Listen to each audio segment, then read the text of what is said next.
Asmara Gen Z episode 323. Axel balas email dari Sterling. Dia setuju buat ketemu, ngebahas kelanjutan kerjasama. Karena dia juga penasaran sama kerjasama itu. Dia penasaran siapa orang yang menggunakan wajah Sterling buat modal dia terjun ke bisnis ini. Tapi belum juga selesai ngetik buat balasannya, tangannya tiba-tiba kaku gitu. Sampai tubuhnya juga ikut lemes.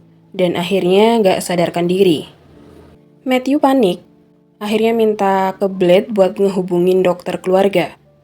Kata dokter, intinya Axel kelebihan obat penenang. Kelebihan dosis lah ya. Ngedenger itu, Valerian, Matthew, dan Devon bingung sejak kapan Axel konsumsi obat penenang kayak gitu. Begitupun Omik, yang juga ikut merasa bingung setelah tahu dari aslinya. Jadi ternyata ini tuh inisiatif Blade sendiri. Dia nyuruh asprinya Omik buat nyampurin obat itu ke makanan yang mau dimakan sama Axel. Dan ini gak ada sangkut pautnya sama Omik. Blade ngelakuin ini biar Axel gak pergi dari rumah. Lebih baik Axel istirahat daripada ngancurin rencana Kasarius.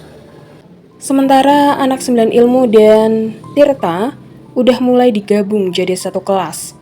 Anak Tirta yang ada di kelas IPA, ada Hana, Mika, dan trio anak buahnya Sandy itu. Sedangkan di kelas IPS ada Alin dan yang lainnya. Alin duduk di samping Adit karena permintaan Adit. Di sisi lain, Akila ngajakin Harry buat ngelaporin perbuatan Cantika ke guru.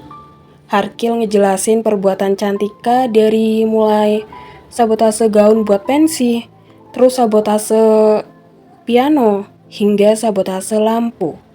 Karena ini Pak Hari ngasih skorsing selama 1 minggu buat Cantika. Tapi di sini Akila masih ada rasa kasihan ke Cantika. Padahal dia udah dijahatin sama Cantika. Emang bener-bener ya hati kamu itu luas banget, Kil. Seluas Samudra Pasifik. Mungkin lebih dari itu. Padahal Cantika gak ada rasa bersalahnya sama kamu. Minta maaf aja enggak. Aku pikir Cantika ini bakal dikeluarin, gengs. Tapi ternyata cuman dikasih skorsing aja. Agak sedikit kecewa. Sementara, Lydia datengin berbagai perusahaan buat ngelamar kerja. Dan di perusahaan yang ke-10, ternyata itu perusahaan Tante Slay. Dimana saat mau pulang beberapa map yang dipegang Lydia itu jatuh. Alhasil, Lydia harus ambil satu persatu dan tepat saat itu Tante Slay sama asprinya ada di sana. Kira-kira mereka bakal saling lihat nggak ya? Ketemu gitu. Entahlah, kita lihat aja episode selanjutnya.